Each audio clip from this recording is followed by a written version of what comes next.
आजमगढ़ में एक नौजवान लड़का जिसका नाम बाके राम था, गैर मुस्लिम घराने से उसका ताल्लुक था।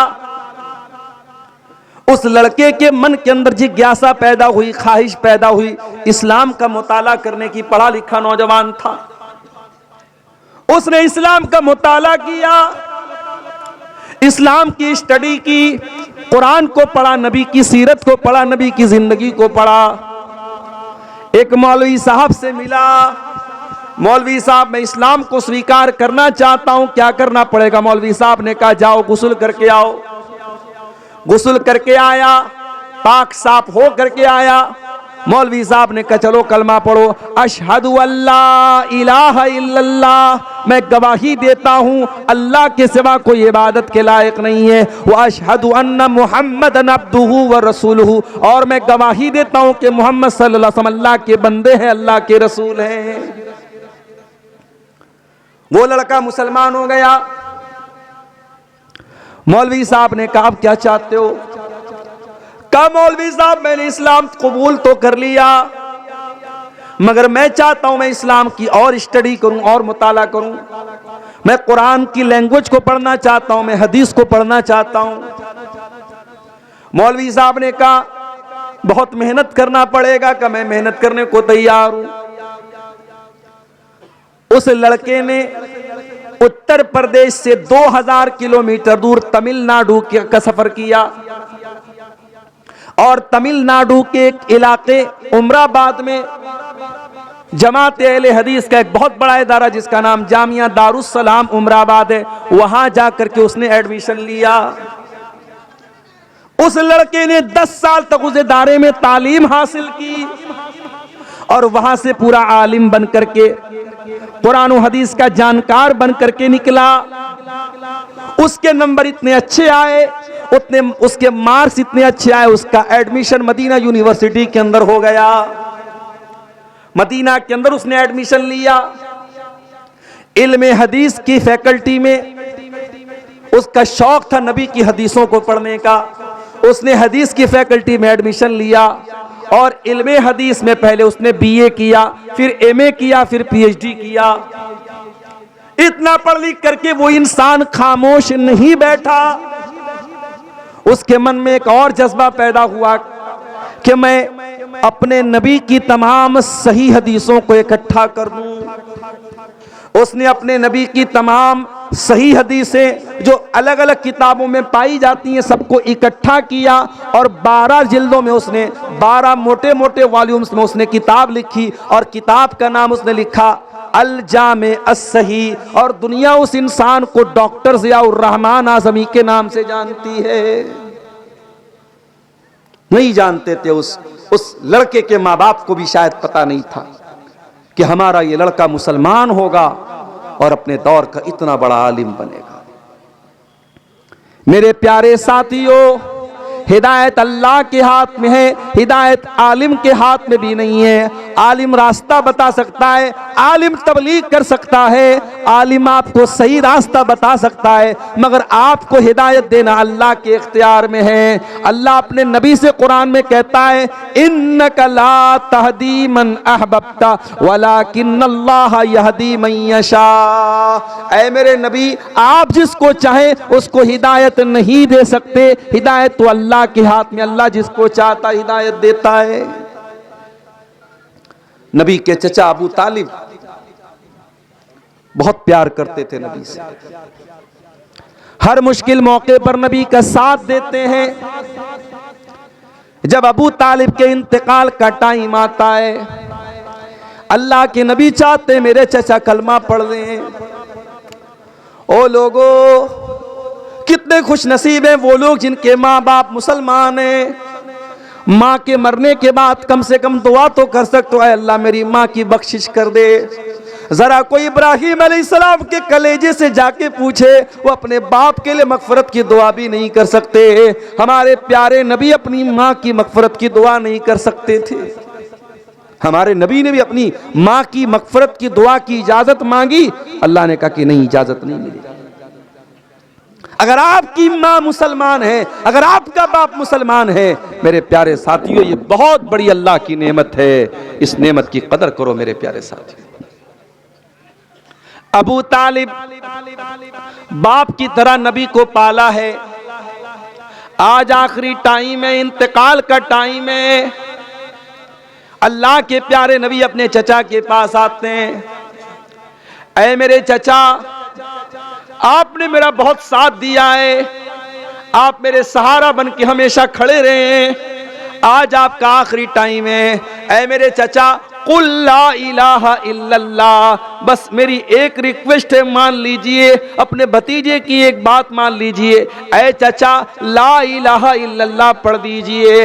ऐ चचा, इस कलमे के जरिए मैं अल्लाह ताला के यहाँ आपके हक में लड़ाई लड़ूंगा और आप जन्नत में जाएंगे। बस ये कलमा पढ़ के आप दुनिया से चले जाइए।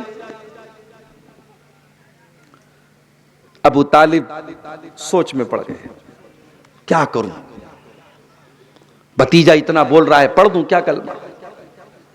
वहीं पर अबू जहल बैठा था, वहीं पर अब्दुल्ला बिन उमैया बैठा था। उसने कहा, अबू तालिब खबरदार, मरने का टाइम है, जिंदगी भर अपने बाप दादा के तरीके को फॉलो करते रहे, मरने के टाइम कहीं बाप दादा से बगावत मत कर देना। ऐ अबू तालिब, अपने बाप दादा का तरीका न छोड़ के चले जाना, अपने बाप दादा के नाम पे कलंक मत लगने देना, अपने भतीजे की बात मत मानना, जो तेरे बाप दादा का धर्म है उसी धर्म पर कायम रहना। अबू तालिब ने कलमा नहीं पढ़ा। आखिरी जुमला जो अबू तालिब की जुबान से निकला, बुखारी और मुस्लिम की रिवायत है, अबू तालिब ये कह करके दुनिया से गए, अला मिल्लत अब्दुल मुत्तलिब, मैं अपने बाप अब्दुल मुत्तलिब के मजहब पर दुनिया से जा रहा हूं। इसीलिए उलमा कहते हैं कि सोहबत का बड़ा असर पड़ता है। अगर अबू तालिब के पास वो अबू जहल न बैठा होता, अब्दुल्ला बिन उमैया न बैठा होता, तो शायद अबू तालिब कलमा पढ़ लेते। मगर बुरी संगत और बुरे लोगों के साथ आप उठेंगे बैठेंगे तो उसका असर तो जरूर पड़ेगा आपकी ऊपर। हमारी बहुत सारी मुसलमान लड़कियां कॉलेजों में पढ़ती हैं और वो कॉलेज गर्ल्स कॉलेज होता है, वहां लड़के नहीं पढ़ते, सिर्फ लड़कियां पढ़ती हैं।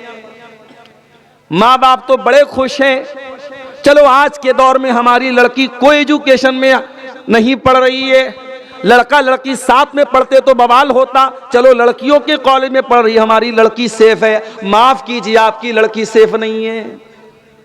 आपकी लड़की जिन लड़कियों के साथ पढ़ती है, आप तो बड़े दीनदार हैं, आप तो इस्लाम को फॉलो करने वाले हैं, लेकिन आपकी लड़की जिस कॉलेज में पढ़ती है वहां बहुत सारी ऐसी लड़कियां हैं जिनके 10-10 बॉयफ्रेंड हैं, जो रात रात भर लड़कियों से चैटिंग करती हैं, जो जिना करती हैं, जो बदकारी करती हैं। और आपकी लड़की जब ऐसी लड़कियों के साथ पढ़ेगी तो उनका असर आपकी बेटी के ऊपर भी पड़ेगा। सोहबत का असर पड़ता है मेरे प्यारे साथी। अबू तालिब के ऊपर सोहबत का असर पड़ा, कलमा नहीं पढ़ सके, इंतकाल हो गया और कुरान की आयत नाजिल हो गई, इन्नका ला तहदी मन अहबब्ता वलाकिन्नल्लाह यहदी मन यशा। ऐ मेरे नबी, आप जिसको चाहे उसको हिदायत नहीं मिलेगी, अल्लाह जिसको चाहेगा उसको हिदायत मिलेगी। हिदायत हमारे हाथ में नहीं है मेरे प्यारे साथियों। इसीलिए शायर कहता है, अबू तालिब के किस्से ने हकीकत खोल कर रख दी, न हो आंखें तो घर की रोशनी से कुछ नहीं होता। अगर आपकी आंखों में रोशनी ही नहीं है, आपके घर में बड़े बड़े बल्ब लगा दिए जाएं, बड़े बड़ी मरकरी लगा दी जाए, बड़े बड़े ट्यूबलाइट लगा दिए जाएं, अगर आपकी आंखों में रोशनी ही नहीं है तो लाइट का क्या फायदा है। मेरे प्यारे साथियों, अबू तालिब नबी के चचा होने के बावजूद, नबी के गार्जियन होने के बावजूद कलमा नहीं पढ़ पाए। एक और मिसाल दे दूं आपको, हजरत नूह अलैहिस्सलाम का नाम सुना है आपने?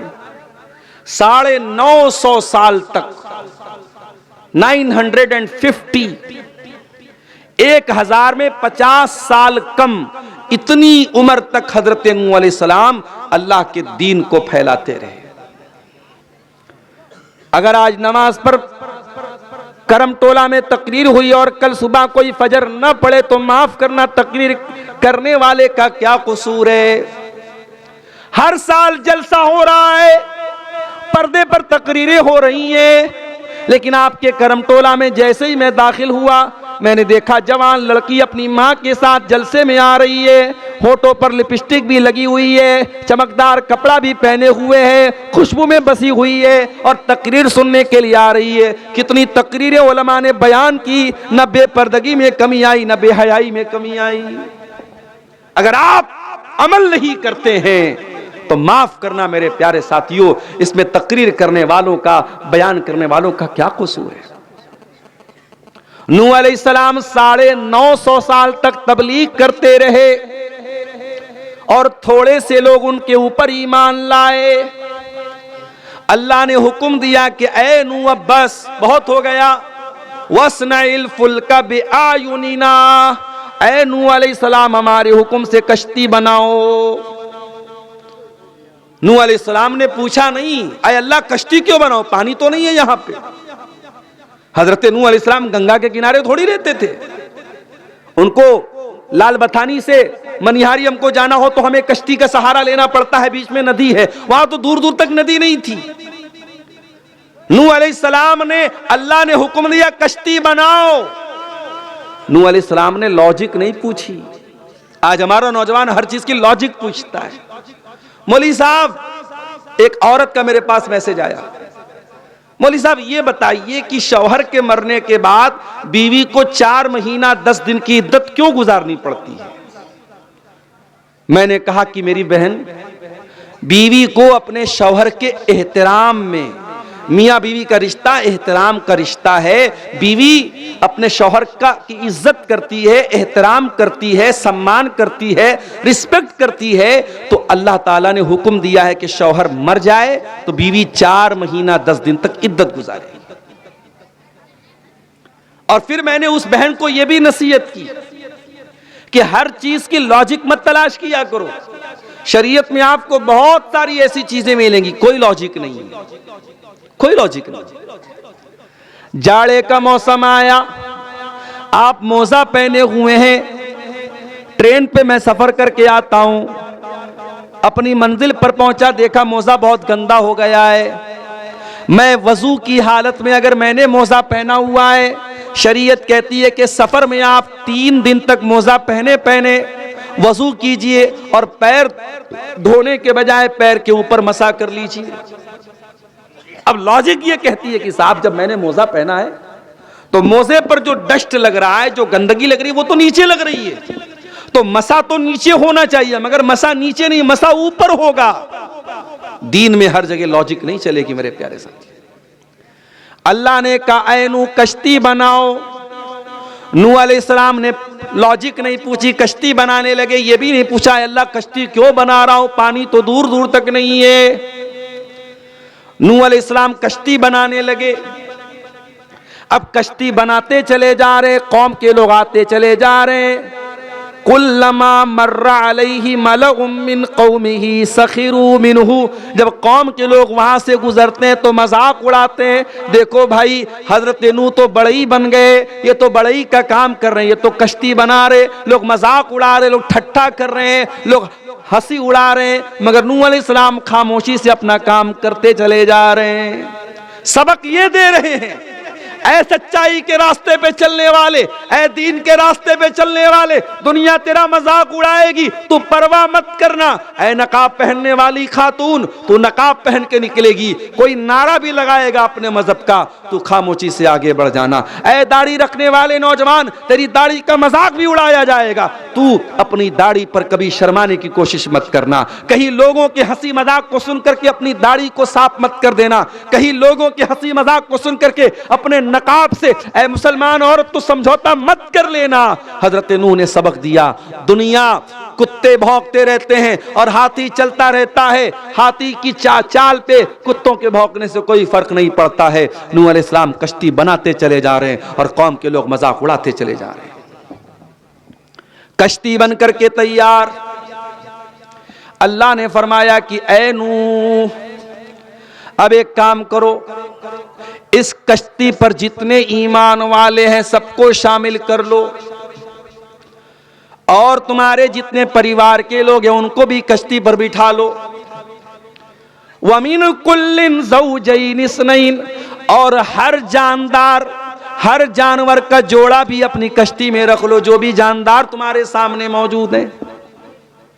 नूह अलैहिस्सलाम ने जितने ईमान वाले थे, मुट्ठी भर थोड़े से ईमान वाले थे, सबको अपनी कश्ती पे सवार कर लिया। उनका परिवार भी कश्ती में आ गया। उनकी एक बीवी उनके ऊपर ईमान नहीं लाई, वो कश्ती पे नहीं चढ़ी, और उनका एक बेटा ईमान नहीं लाया, वो कश्ती पे नहीं चढ़ा।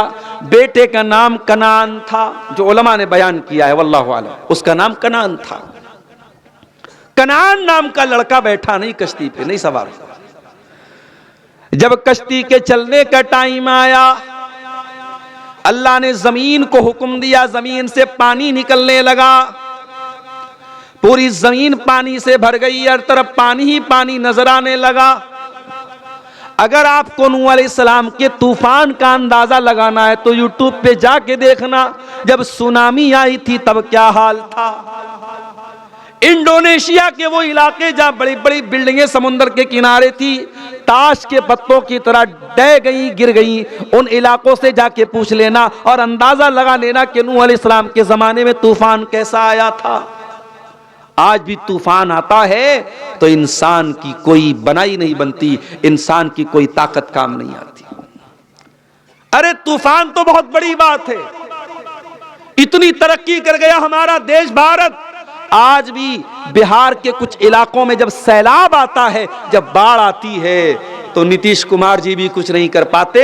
कटिहार के कई गांव के गांव डूब जाते हैं, पूरी बस्ती डूब जाती है। गांव के लोग जितने दिन सैलाब आता है अपना गांव छोड़ के कहीं और चले जाते हैं। इस सैलाब का, इस बाढ़ का भी हमारे पास कोई सॉल्यूशन नहीं है। इंसान अल्लाह तबारक व तआला की कुदरत के आगे इतना मजबूर है। इंसान कहता है आई एम सो पावरफुल, मैं बहुत शक्तिशाली हूं। अरे तू क्या शक्तिशाली है, तेरी औकात नहीं है। कितनी बीमारियां हैं, तेरे पास कोई इलाज नहीं है। इतनी मेडिकल साइंस तरक्की कर गई, कैंसर का अभी तक कोई कामयाब इलाज नहीं तलाश किया जा सका। जाओ मुंबई के टाटा कैंसर हॉस्पिटल में जाके देखो, हजारों लोग बेचारे जिंदगी और मौत की लड़ाई लड़ रहे हैं। अपने घर, मकान, खेत खलियान बेचकर लाखों का इलाज करा रहे। क्यों? मेरा जीवन बच जाए, मेरी जिंदगी बच जाए। इंसान अल्लाह की कुदरत के आगे मजबूर है। मेरे प्यारे साथी, नूह अलैहिस्सलाम ने कश्ती पर सबको बिठा लिया। उनका एक लड़का कश्ती पर सवार नहीं हुआ। काला या बुनय्या इरकब माना वला तकुम मअल कौमिल काफिरीन, कहा है मेरे बच्चे जल्दी से कश्ती पे आ जा, काफिरों का साथ न दे, तू काफिरों के साथ डूबने वाला न बन, मेरी कश्ती में आ जा।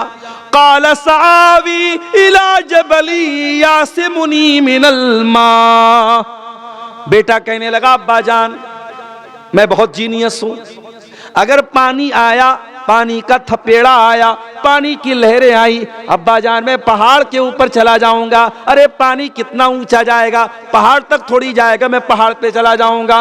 हजरत नूह अलैहिस्सलाम ने फरमाया काला ला आसिमल यौम मिन अम्रिल्लाहि इल्ला मर रहीम, ऐ मेरे बच्चे ये अजाब है, ये तूफान अल्लाह का अजाब है, और अल्लाह के अजाब से कोई पहाड़ भी तुझे नहीं बचा सकता।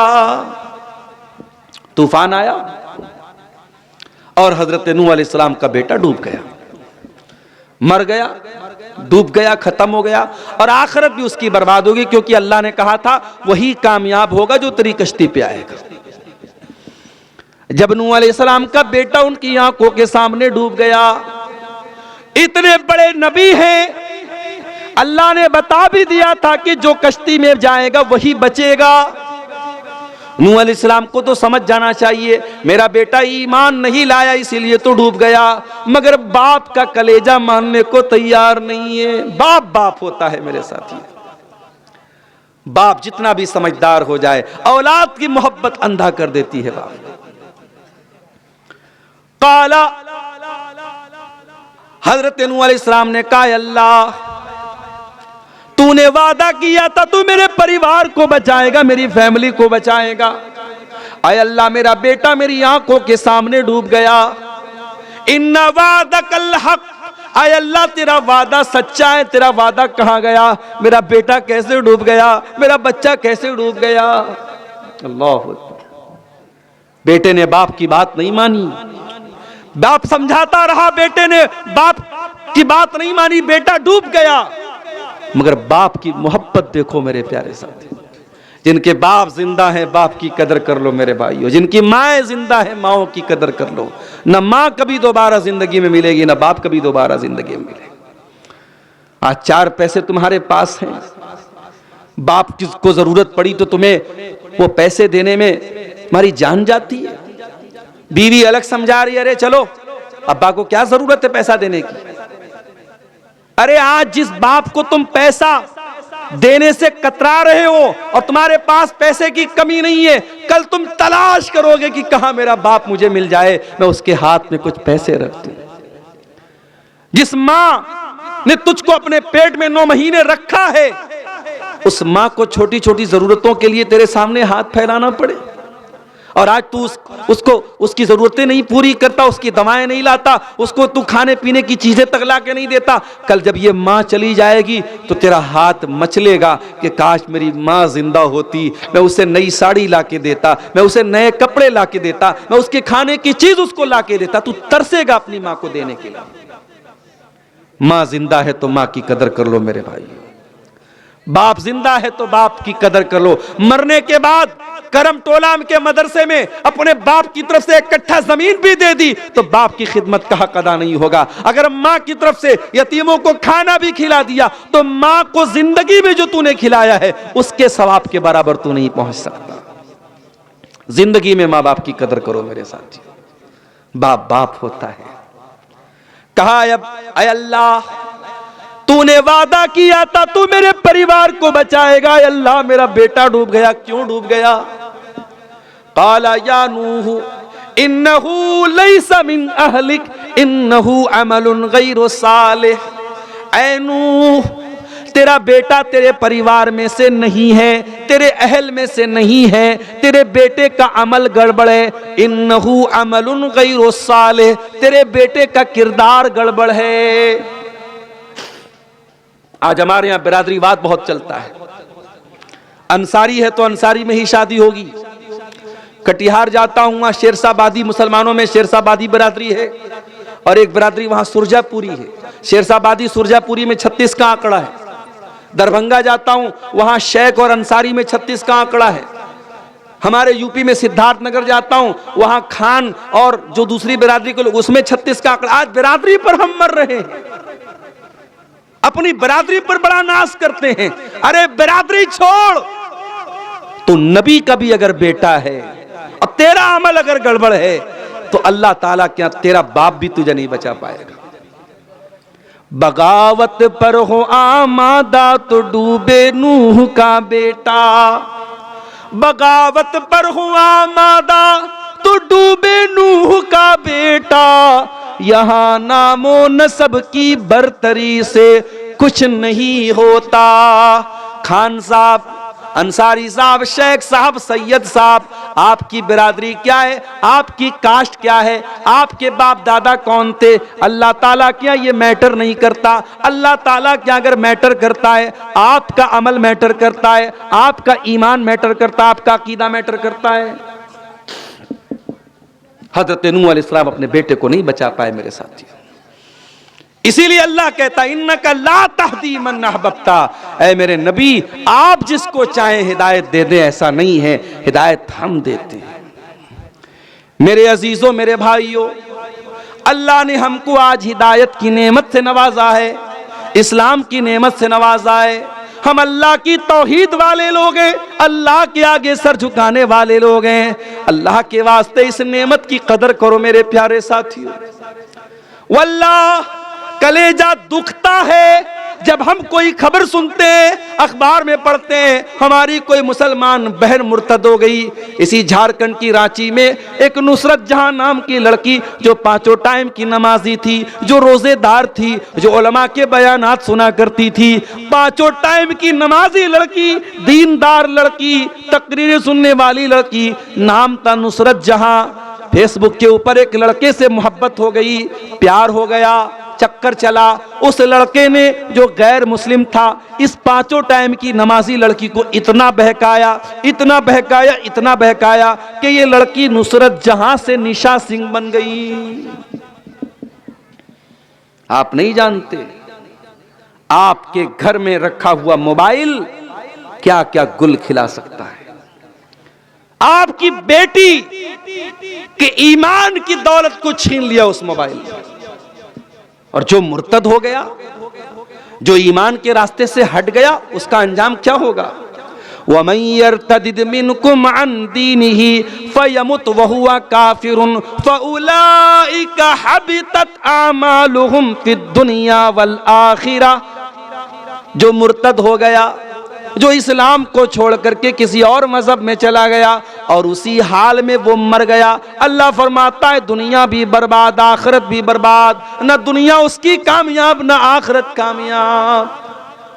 मेरे भाइयों, क्या ये सुनकर के हमारा कलेजा नहीं दुखता, हमारे दिल को तकलीफ नहीं पहुंचती कि आज हमारी मुसलमान बहनें आज मुर्तद हो जाती हैं, आज इस्लाम को छोड़ देती हैं। उनको कोई बताने वाला नहीं कि इस्लाम कितनी बड़ी नेमत है।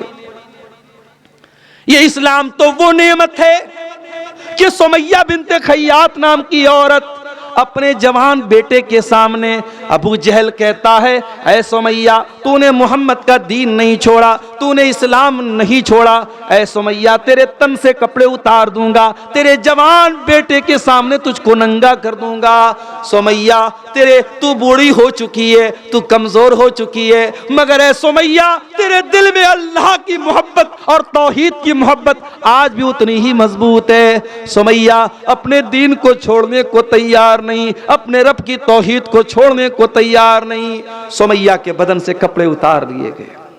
अल्लाह, ये मंजर भी देखना था, रूए जमीन को यह मंजर भी देखना था कि जवान बेटे के सामने उसकी मां को नंगा कर दिया गया। ये अजियत भी उस बूढ़ी ने गवारा कर लिया। इतने पर बस न किया अबू जहल ने, कहा है सुमैया अगर तूने इस्लाम नहीं छोड़ा मैं अभी तुझे कत्ल कर दूंगा। अबू जहल ने बर्ची उठाई और सुमैया की शर्मगाह के ऊपर दे मारा। सुमैया शहीद हो गई, अल्लाह की राह में पहला खून बहाने वाली खातून बन गई। ओ मेरी प्यारी माँ बहनों, अपने दीन को बचा करके सुमैया ने जान दे दी। क्यों? क्योंकि सुमैया का अकीदा था जान दी हुई उसी की थी, हक तो ये है कि हक अदा न हुआ। ये जान तो अल्लाह ने दी थी, अगर आज अल्लाह ने मांग ली तो मैं जान देने को तैयार हूं। सुमैया ने जान दे दी मगर ईमान का समझौता नहीं किया। इस ईमान की, इस दीन की कदर वो समझती थी मेरे प्यारे साथियों। इस इस्लाम की कदर व कीमत कोई हजरत बिलाल से पूछे, बिलाल हमारी और आपकी तरह खूबसूरत तो नहीं थे, गोरे चट्टे तो नहीं थे, काले कलूटे थे, हबशा के गुलाम थे।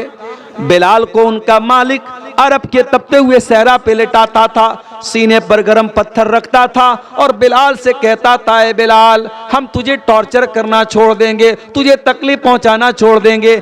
ए बिलाल बस एक कंडीशन है, तू इस्लाम को छोड़ दे, तू मोहम्मद के दीन को छोड़ दे। बिलाल तू इस्लाम को छोड़ दे, हम तुझे तकलीफ देना छोड़ देंगे।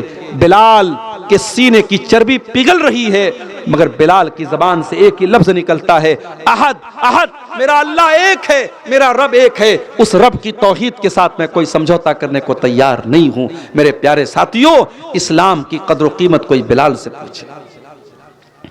इस्लाम की कदर कीमत अगर पूछना है कोई सुहैब रूमी से जाकर के पूछे। सुहैब रूमी रजी अल्लाह तआला अन्हु जब मक्का से मदीना जाने लगे, अपनी जिंदगी भर की सारी कमाई को साथ में लेके जा रहे हैं। मक्का के काफिरों ने पकड़ा, ऐ सुहैब कहाँ जा रहे हो? कहा मैं मदीना जा रहा हूं, अपने नबी के शहर जा रहा हूं। मक्का वालों ने कहा, ऐ सुहैब अपने साथ क्या लेके जा रहे हो? कहा अपना धन दौलत लेके जा रहा हूं, अपना रुपया पैसा लेके जा रहा हूं। मक्का वालों ने कहा, अतईतना सोलूकन ला माल लक, ऐ सुहैब जब तुम मक्का में आए थे तुम्हारे पास फूटी कौड़ी नहीं थी, आज सारी दौलत दे करके मदीना जाना चाहते हो। ऐ सुहैब हम तुम्हें जाने नहीं देंगे। कहा फिर क्या करोगे? कहा माल दे करके जाना पड़ेगा। सुहैब रूमी रजी अल्लाह ताला अन्हु ने जिंदगी भर की कमाई एक सेकंड की देर किए बगैर मक्का के काफिरों के हवाले कर दी और खाली हाथ मदीना पहुंचे। मक्का से मदीना 480 किलोमीटर का सफर तय किया और मदीना पहुंचे। अल्लाह के प्यारे नबी फजर की नमाज पढ़ा रहे थे। सुहैब रूमी गए और नमाज में शामिल हो गए। नबी ने सलाम फेरा, सामने सुहैब रूमी नजर आ गए। नबी खड़े हुए, सुहैब को गले लगाया, सुहैब को गले लगाया और गले लगा करके अभी सुहैब ने कुछ बताया नहीं है, अभी सुहैब कुछ बोले नहीं है। नबी ने फरमाया, ऐ सुहैब मुझे अल्लाह की तरफ से सब बता दिया गया है, मुझे खबर दे दी गई है। ऐ सुहैब रबिह तलबैया, रबिह तलबैया, ऐ सुहैब तूने बड़े फायदे का सौदा किया है, तूने बड़े मुनाफे का सौदा किया है। वो इस्लाम हमें मिला है मेरे प्यारे साथियों, जिस इस्लाम को पाने के लिए सहाबा ने अपनी जानें दे दी, अपना सब कुछ कुर्बान कर दिया। वो फोकट में हमें मिला है, फ्री में मिला है, इसलिए हमें इस इस्लाम की कदर नहीं मालूम है मेरे प्यारे साथियों। मेरे प्यारे अजीज हो, अल्लाह कुरान के दूसरे पारे में कहता है, या अय्युहल्लज़ीना आमनू उदखुलू फिस्सिल्मि काफ़ा, ऐ ईमान वालो इस्लाम में पूरे के पूरे दाखिल हो जाओ। वला तत्तबिउ खुतवातिश शैतान, और ऐ ईमान वालो शैतान के रास्ते पर मत चलो, पूरे पूरे दाखिल हो जाओ। आज हम पूरे पूरे दाखिल नहीं है, माफ कीजिएगा। ओ मेरी प्यारी माँ बहनों, बहुत तकरीरें सुनने का जज्बा आपके अंदर है, अपने घर बार को छोड़ करके जलसे में आई हो, पिंडाल में आई हो। अगर आप तकरीर तो सुनती हो, कुरान तो सुनती हो, नबी की हदीसों को तो सुनती हो, लेकिन अगर आप इस्लाम की बात नहीं मानती हो, पर्दा नहीं करती हो, हया नहीं करती हो, शौहर की बात नहीं मानती हो, अपनी इज्जत का ख्याल नहीं करती हो, तो माफ करना मेरी बहनों, आप इस्लाम में पूरी की पूरी दाखिल नहीं है। अल्लाह कह रहा है, उदखुलू फिस्सिल्मि काफ़ा, इस्लाम में पूरे के पूरे दाखिल हो जाओ। नबी के जमाने में एक औरत आती है, अल्लाह के नबी के पास जब औरतें आती थी बैत करने के लिए, अल्लाह के नबी पर्दे के इस पार होते थे, उस पार औरतें होती थी। वो औरत बैत कर रही है, अल्लाह के नबी के ऊपर बैत कर रही है, नबी पर्दे के इस पार, औरत इस पार है। अल्लाह के नबी कहते चलो बैत करो, अल्लाह के साथ शिर्क नहीं करोगी। कहती है मैं वादा करती हूँ अल्लाह के साथ शिर्क नहीं करूंगी। फिर नबी कहते हैं वला यसरिकना, चोरी नहीं करोगी। कहती है मैं चोरी नहीं करूंगी। फिर नबी फरमाते वला यज़नीना, ज़िना नहीं करोगी। जब ज़िना का नाम सुना, उस लड़की ने, उस औरत ने जल्दी से अपने सर पे हाथ रख लिया और कहा कि अल्लाह के नबी, क्या कोई इज्जतदार औरत ये काम भी कर सकती है? हजरत आयशा कहती हैं अल्लाह के नबी को जब पता चला कि जिना का नाम सुन करके उस औरत ने जल्दी से अपने चेहरे पर, अपने सर पर हाथ रख लिया और कहा कि क्या कोई इज्जतदार औरत जिना भी कर सकती है? नबी को उस औरत की ये अदा बहुत पसंद आई कि वो औरत इतनी इज्जतदार औरत है, इतनी पाक दामन औरत है कि जिना का लफ्ज सुन करके उसने कहा कि नहीं, एक इज्जतदार औरत तो ये काम नहीं कर सकती है। आज हालात इतने बुरे हैं मेरे प्यारे साथियों, आज पाक दामन मर्दों और औरतों को तलाश करना मुश्किल हो रहा है। बदकारी इतनी फैल रही है, ज़िनाकारी इतनी फैल रही है, हराम रिश्ते इतने पनप रहे हैं कि आज पाक दामनी को तलाश करना मुश्किल हो रहा है। मैं मर्दों से भी कहूँगा, मैं अपनी माँ बहनों से भी कहूँगा, उदखुलू फिस्सिल्मि काफ़ा, इस्लाम में पूरे के पूरे दाखिल हो जाओ। अपनी शर्मगाह की हिफाजत करो, अपनी इज्जत की हिफाजत करो। अल्लाह के प्यारे नबी फरमाते हैं, मन यज़मली मा बैना लिह्यैहि व मा बैना रिजलैहि अज़मन लहुल जन्ना। दो चीज़ों की गारंटी दे दो, एक ज़बान की गारंटी दे दो, एक शर्मगाह की गारंटी दे दो, मैं तुम्हें जन्नत की गारंटी देता हूँ। अल्लाह के प्यारे नबी यहाँ तक फरमाते हैं कि हर इंसान के मुकद्दर में ज़िना का हिस्सा लिखा हुआ है। आँखों से गंदी चीज़ को देखना आँखों का ज़िना है, ज़बान से गंदी बातें निकालना ज़बान का ज़िना है, कानों से गंदी चीज़ों को सुनना ये कानों का ज़िना है, हाथों से गलत चीज़ों को टच करना ये हाथों का ज़िना है, और पैर से गलत चीज़ की तरफ चल के जाना ये पैर का ज़िना है। यानी हर इंसान, कोई हाथ का ज़िना कर रहा है, कोई पैर का कर रहा है, कोई आँखों का कर रहा है। अल्लाह के नबी ने फरमाया, इब्ने आदम के मुकद्दर में जितना लिखा है उतना वो ज़िना कर रहा है। और जब इंसान अपनी आँखों की हिफाजत नहीं करता, हाथों की हिफाजत नहीं करता, कानों की हिफाजत नहीं करता, तो अल्लाह के नबी कहते हैं वल क़ल्बु यहवा व यतमन्ना, फिर दिल में गंदे ख्यालात पैदा होते हैं, गंदी ख्वाहिशात पैदा होती हैं, और फिर शर्मगाह उसकी तस्दीक करती है या उसको झुटला देती है। यानी अगर आपने अपने आप को आंखों के ज़िना से नहीं बचाया, कानों के ज़िना से नहीं बचाया, ज़बान के ज़िना से नहीं बचाया, तो असल ज़िना से बचाना भी मुश्किल हो जाएगा। मेरे नौजवान भाइयों, आज सबके हाथ में मोबाइल है, सबके हाथ में सोशल मीडिया है, सबके हाथ में इंटरनेट है। आज नबी की इस हदीस को समझने की जरूरत है। और मैं फिर वही आयत पढ़ता हूँ, उदखुलू फिस्सिल्मि काफ़ा, इस्लाम में पूरे के पूरे दाखिल हो जाओ। और आगे बढ़िए, शादी ब्याह को देख लीजिए, चाहे आपके झारखंड के इस इलाके की अंसारी समाज के लोग हों, चाहे आप बंगाल में चले जाएं, बंगाल को देख लीजिए, आप बिहार चले जाएं, बिहार में शेरशाबादी बरादरी के लोगों को देख लीजिए। शादी ब्याह में बहुत सारी हराम चीजें आज हमारे समाज में चल रही हैं। ये जहेज चल रहा है, कहीं बारात चल रही है, कहीं बाकायदा लड़की वालों से बाकायदा लंबी चौड़ी डिमांड की जा रही है।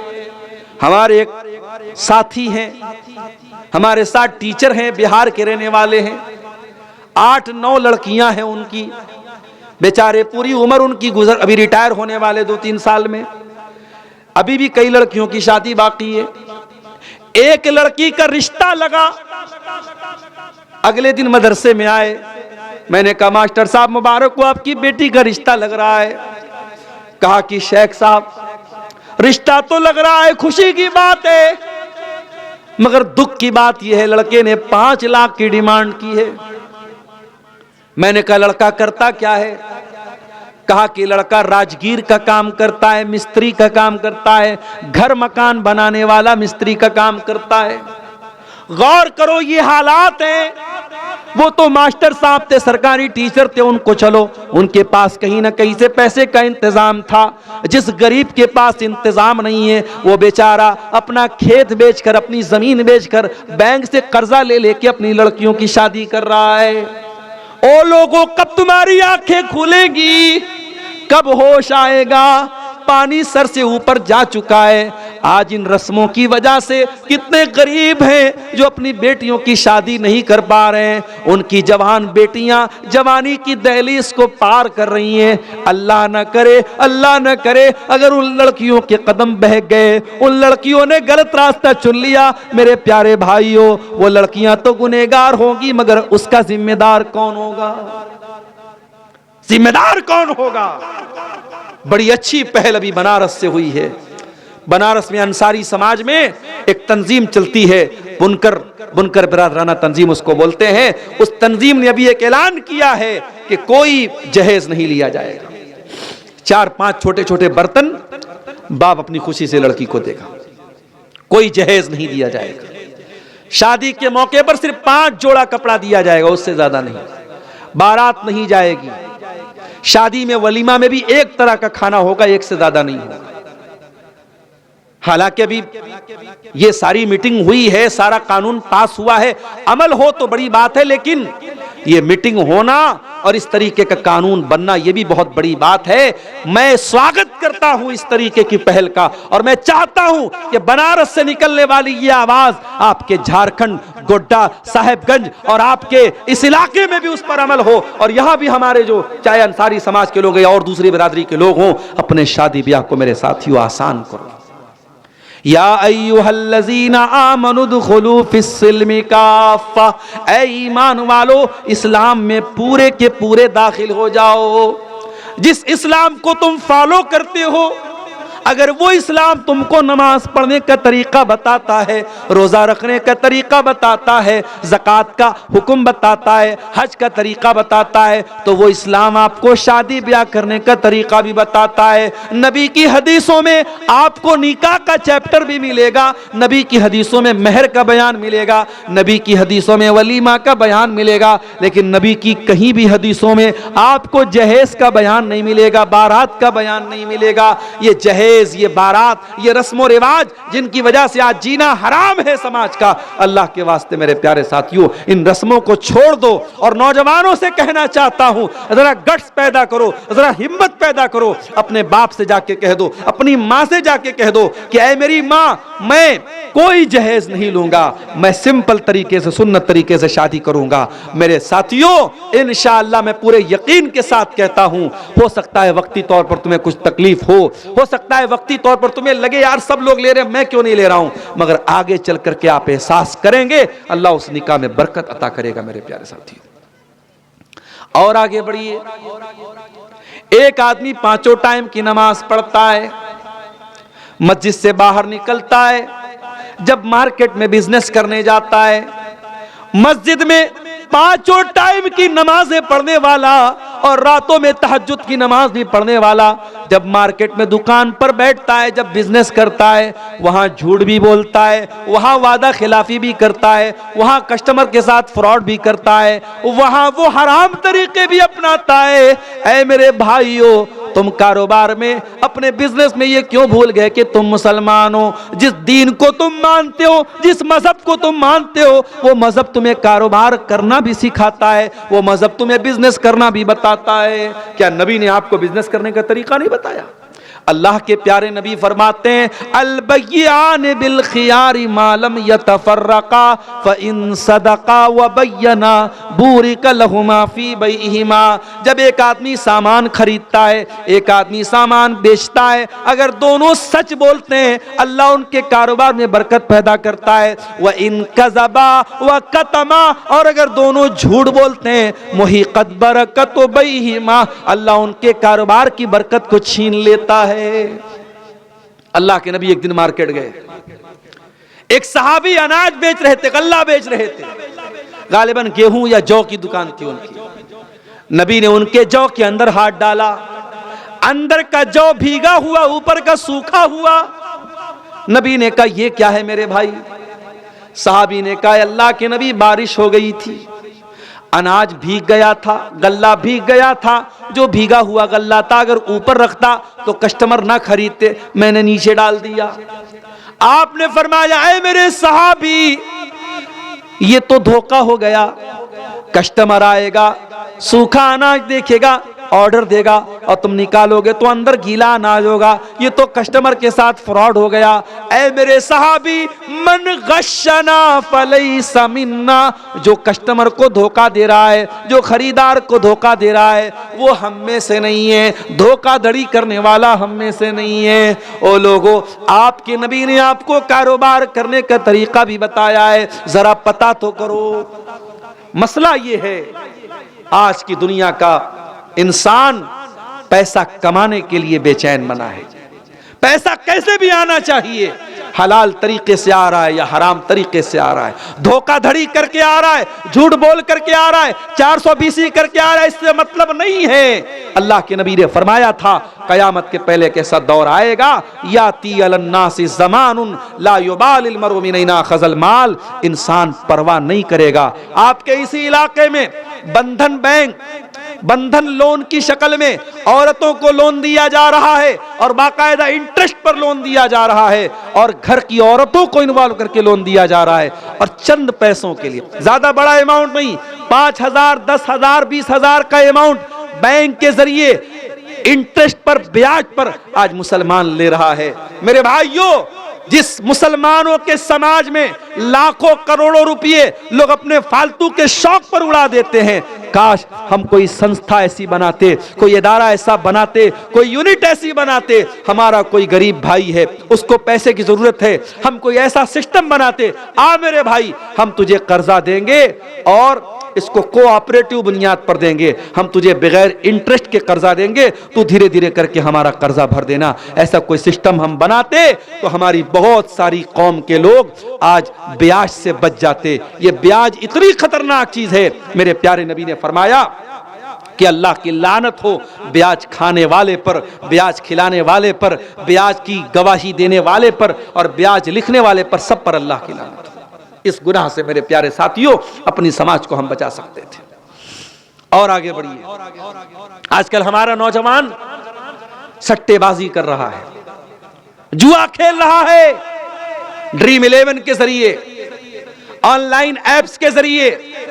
पहले लोग जुआ खेलते थे ताश के पत्तों के जरिए, आज जमाना तरक्की कर गया, मोबाइल पर गेम खेल के आज जुआ खेला जा रहा है। एविएटर एक गेम आता है, कैसीनो एक गेम आता है, बहुत सारे गेम आते हैं, उसमें जुआ चल रहा है और हमारा नौजवान अपनी गाढ़ी कमाई को जुआ में लगा रहा है, सोचता है रातों रात अमीर बन जाएगा। मेरे नौजवानों, अल्लाह के वास्ते ये शॉर्टकट मत अपनाओ पैसा कमाने के, पैसा कमाने का प्रॉपर तरीका अपनाओ, बहुत दौलत मिलेगी इंशाअल्लाह, बहुत बरकत देगा अल्लाह ताला।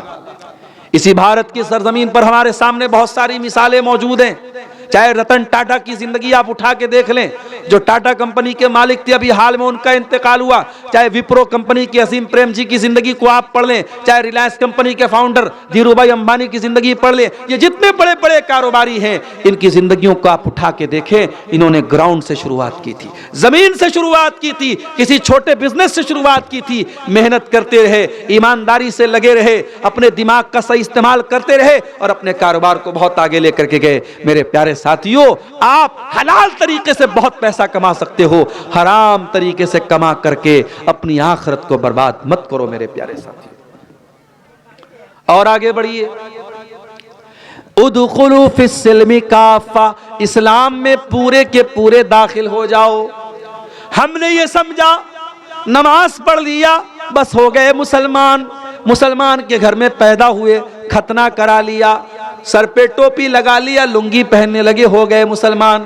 नहीं मेरे प्यारे साथियों, इस्लाम पूरी जिंदगी, पूरी लाइफ स्टाइल का नाम है। इस्लाम इस पर भी लागू होता है, आप अपनी बीवी के लिए शौहर कैसे हैं, आप अपने बच्चों के लिए बाप कैसे हैं, आप अपने पड़ोसी के लिए पड़ोसी कैसे हैं।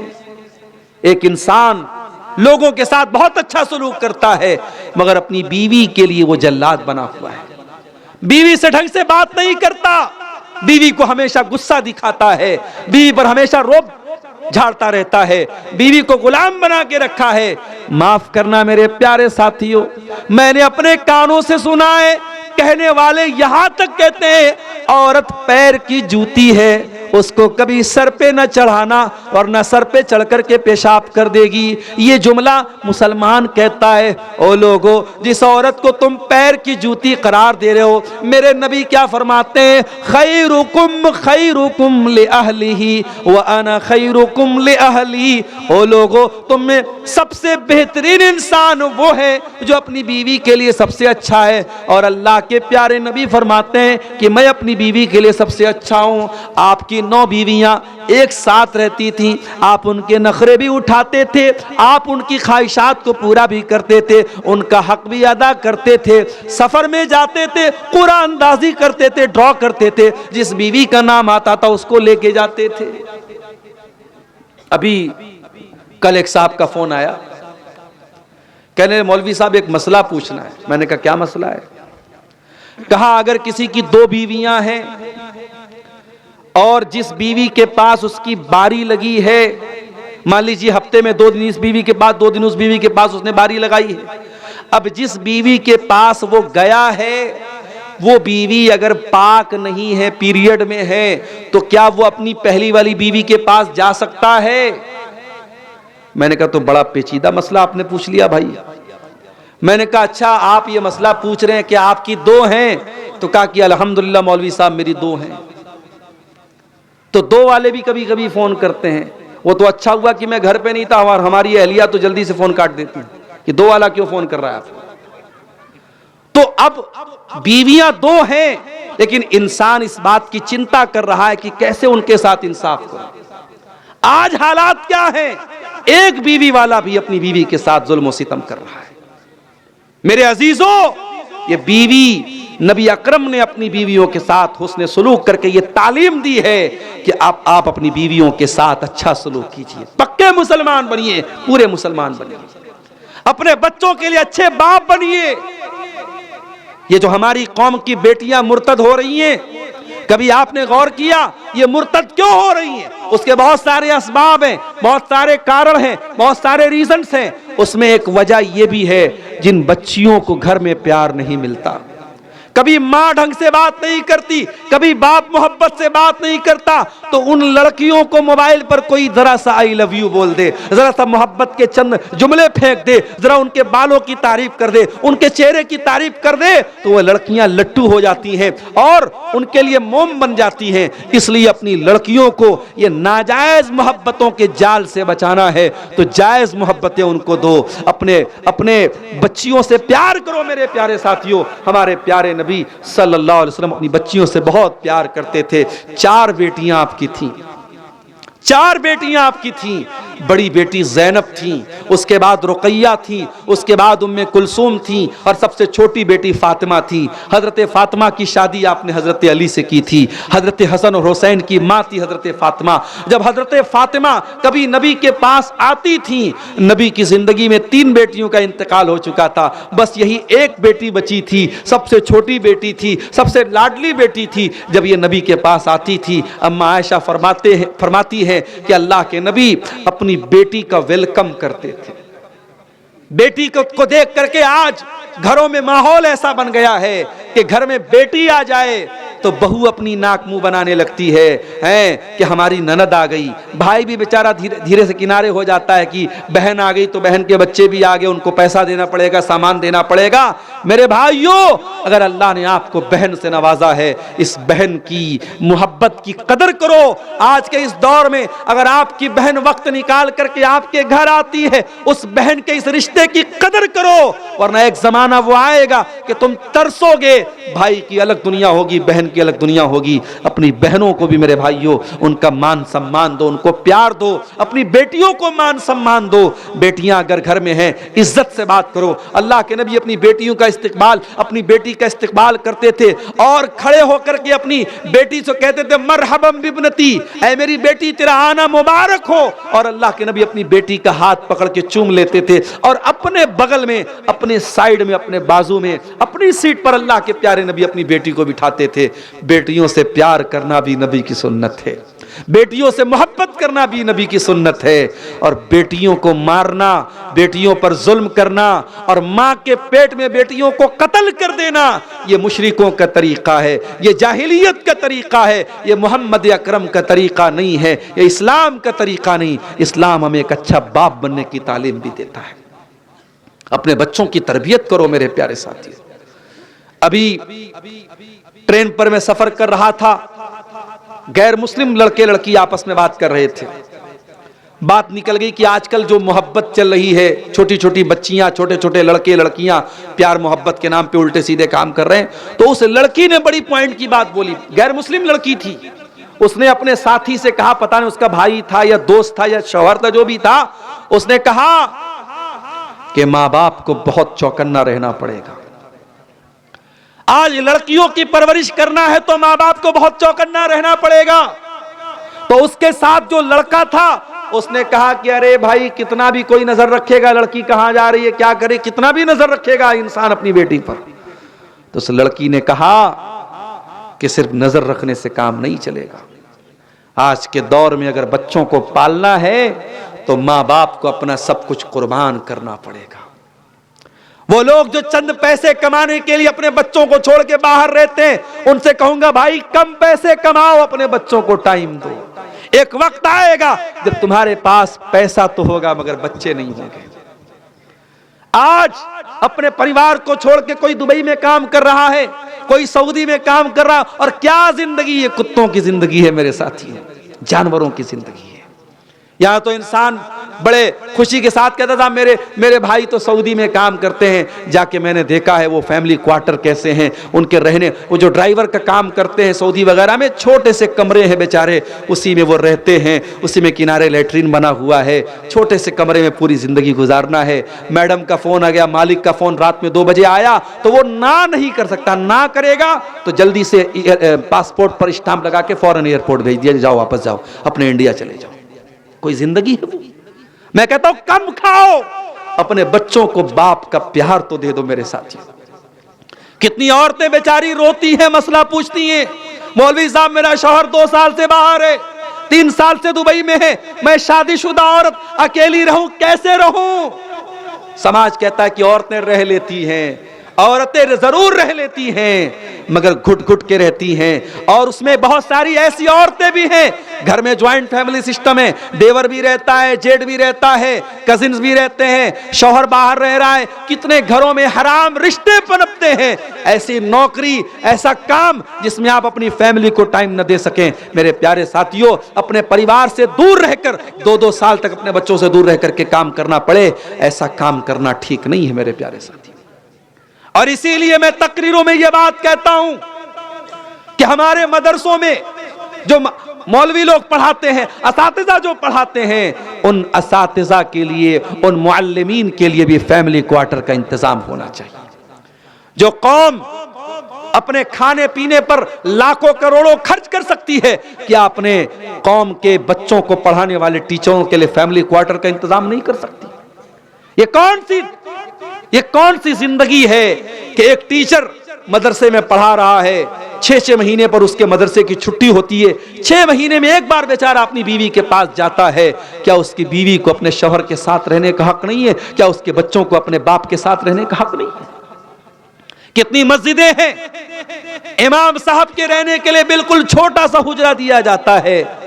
बेचारे इमाम साहब अगर पूरा पैर फैला के सो जाएं तो एक सर दीवार में लड़ रहा है और दूसरा पैर दीवार में लड़ रहा है, इतना छोटा सा कमरा इमाम साहब को रहने के लिए दिया जाता है।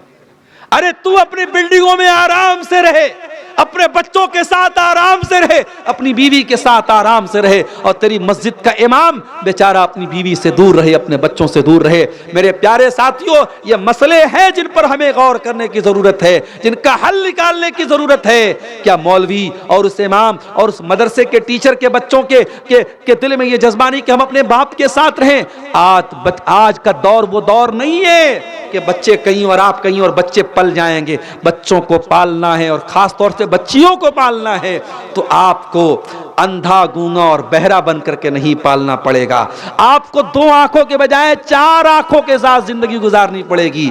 आपकी बेटी कॉलेज गई, 2 बजे छुट्टी हो रही है, आपकी बेटी 4 बजे क्यों आ रही है? आपने बेटी को 15,000 का मोबाइल दिलाया, बेटी के पास 60-70 हजार का आईफोन कहां से आया? बेटी के मोबाइल पर 800 रुपए का रिचार्ज किसने कराया? क्या आपकी जिम्मेदारी नहीं है ये जानने की? आप अंधे बन गए, आप गूंगे बन गए, आप बहरे बन गए। मैं भी मुंबई गया था, मुंबई के कुछ साथियों ने बताया कि मुंबई में बाकायदा कुछ ऐसे पिकनिक स्पॉट्स है, कुछ ऐसी जगह हैं जहां पे लड़के लड़कियां आपस में मिलते हैं, उसको इंग्लिश में बोलते हैं लवर पॉइंट, जहां लवर लोग और आपस में प्यार मोहब्बत का ढोंग करने वाले लोग मिलते हैं। और मुझे मुंबई के कुछ साथियों ने बताया कि मौलवी साहब कभी आपको अगर मौका मिले हम चल के दिखाएंगे, उसमें बड़ी तादाद मुसलमान लड़कियों की होती है जो घर से नकाब में निकलती है और वहां आकर के अपने महबूब से मिलती है, और महबूब कोई मुसलमान नहीं होता, गैर मुस्लिम होता है, मुशरिक होता है, काफिर होता है, और मुसलमान लड़की उसके साथ मिलती है। मेरे प्यारे साथियों, अगर अफसोस इस बात का है कि मुसलमान लड़की गैर मुस्लिम लड़के के साथ बाकायदा पब्लिक प्लेस में मिल रही है, उससे बड़ा अफसोस इस बात का है उसका बाप कहां मर गया, उसकी मां कहां मर गई, उसके गार्जियन कहां मर गए। लोग कहते साहब हमें अपनी बच्ची पर भरोसा है, अंधा भरोसा न करो मेरे प्यारे साथियों। अपनी आंखें खोल करके बच्चियों को पालो, अपने कानों को खोल करके अपनी बेटियों की परवरिश करो। यह जमाना अंधा भरोसा करने का नहीं है। हजरत जकरिया अलैहिस्सलाम मस्जिद में रहते थे और उनकी परवरिश में मरियम थी, मरियम के वो खालू थे, मरियम को पालते थे, मरियम की परवरिश करते थे, क्योंकि मरियम के माँ बाप का इंतकाल हो चुका था, तो ये खालू थे, उन्होंने गोद ले लिया था और पाल रहे थे। एक दिन हजरत जकरिया मस्जिद में आए और देखा कि मस्जिद के सारे दरवाजे लॉक हैं, सारे दरवाजे बंद हैं, खिड़कियां बंद हैं, और मरियम के पास बेमौसम का फल, अनार का मौसम नहीं अनार मौजूद है, अमरूद का मौसम नहीं अमरूद मौजूद है, आम का मौसम नहीं आम मौजूद है। काल या मरियम अन्ना लके हाजा, कहा कि ऐ मरियम ये फल तेरे पास कहां से आया। ऐ बेटियों के बाप, ऐ बेटियों की माएं, आपकी बेटी रात को 2 बजे किससे बात करती है? कि आपको पूछने का अधिकार नहीं, क्या आपको नजर रखने का अधिकार नहीं है? आपने आंखें बंद कर ली, आपने कान बंद कर लिए, मेरी बेटी जो चाहे सो करे? नहीं, जकरिया ने पैगाम दिया, गार्जियन हो तो गार्जियन का हक अदा करो। काला या मरियम अन्ना लकी हाजा, कहां है मरियम, ये फल कहां से आया? कालत हुआ मिन इंदिल्लाह, मरियम ने कहा खालू जान ये फल अल्लाह की तरफ से आया है, कोई इंसान नहीं लाया, कोई मस्जिद में नहीं आया, ये फल अल्लाह की तरफ से आया है। जकरिया अलैहिस्सलाम ने देखा कि अगर मेरी भांजी मरियम के पास बेमौसम का फल आ सकता है, तो मैं 70 साल का बूढ़ा हो चुका हूं, औलाद मांग रहा हूं, अल्लाह से औलाद नहीं दे रहा है अल्लाह, लेकिन अगर बेमौसम का फल मिल सकता है तो मेरे जैसे बूढ़े को औलाद क्यों नहीं मिल सकती। अब वहां पे ज़करिया अलैहिस्सलाम दुआ करते हैं, रब्बि हबली मिन लदुनका ज़ुर्रियतन तय्यबा इन्नका समीउद दुआ, ऐ अल्लाह अपने इस बूढ़े बंदे को नेक औलाद दे दे, तो दुआओं को सुनने वाला है। मेरे अजीजों, ज़करिया अलैहिस्सलाम ने हमें और आपको पैगाम दिया, एक जिम्मेदार बाप बनो, एक जिम्मेदार माँ बनो। और अपनी माँ से कहना चाहूंगा, आखिरी बात बयान करके बात खत्म कर रहा हूं, अपनी माँ से एक बात कहना चाहूंगा। आपने वो हदीस बहुत सुनी होगी, माँ के पैरों के नीचे जन्नत है, वो हदीस आपने बहुत सुनी होगी, बाप जन्नत का दरवाजा है। आज अब्दुल गफ्फार सलफी के मुंह से एक और हदीस सुन लो, जो माएँ हैं वो भी दिल थाम के सुने और जो बाप है वो भी कलेजा थाम के सुने। अल्लाह के नबी फरमाते हैं, मा मिन अब्दिन यस्तरईहिल्लाहु रईयतन सुम्मा यमूतु यौम यमूतु व हुवा गाशुन लिरईयतिही इल्ला हर्रमल्लाहु अलैहिल जन्नह। अल्लाह के नबी फरमाते हैं सल्लल्लाहु अलैहि वसल्लम कि अगर अल्लाह ताला ने आपके कंधे पर कोई जिम्मेदारी डाली है, आपके कंधे पर कोई जिम्मेदारी डाली, ओ जमीयत के ओहदे के हासिल करने के लिए लड़ने वालों, ओ मस्जिद का मुतवल्ली बनने के लिए लड़ने वालों, ओ मदरसे का नाजिम बनने के लिए लड़ने वालों, आओ जरा नबी की हदीस सुन लो।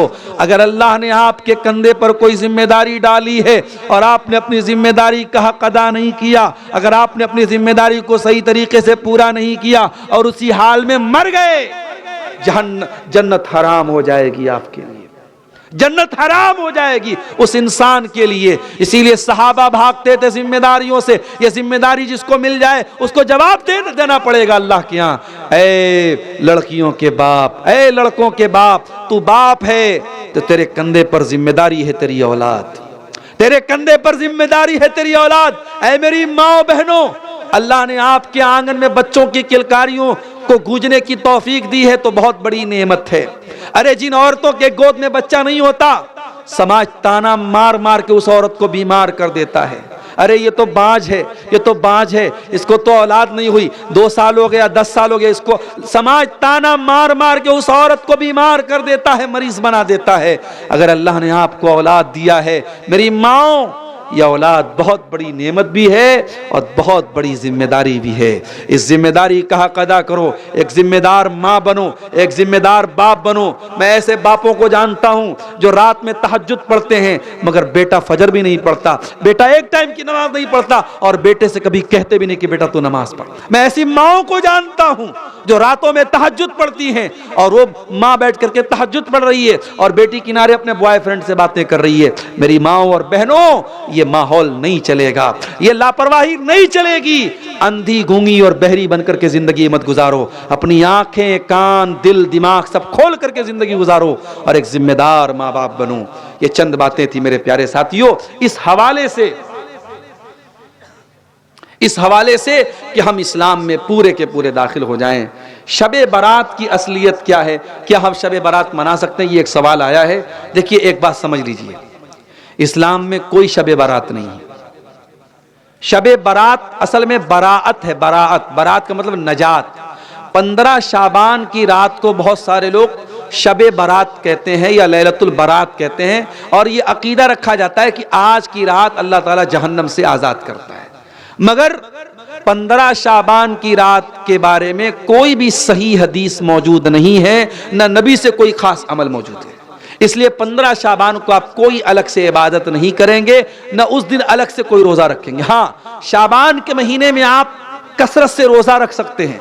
अल्लाह के प्यारे नबी अक्सर शाबान में रोजा रखते थे, बल्कि जिन औरतों के रोजे छूटे हुए हैं, जो औरतों के नेचुरल रोजे छूटे रहते हैं, उनको भी चाहिए कि शाबान में वो जल्दी से पूरा कर लें ताकि अगले रमजान में फिर पुराना रोजा बाकी ना रहे। जो भी पिछले साल का रोजा बाकी है शाबान में औरतें पूरा कर ले तो बेहतर है, क्योंकि अल्लाह के नबी सल्लल्लाहु अलैहि वसल्लम अक्सर शाबान में रोजा रखते थे और अम्मा आयशा भी इसी महीने में रोजा रखती थी ताकि उनके रोजे की कज़ा पूरी हो जाए। तो बहरहाल शबे बारात की कोई असलियत नहीं है, इसके ताल्लुक से कोई भी सही हदीस मौजूद नहीं। अल्लाह ताला हम सबको नेक अमल और अच्छी समझ की तौफीक अता फरमाए।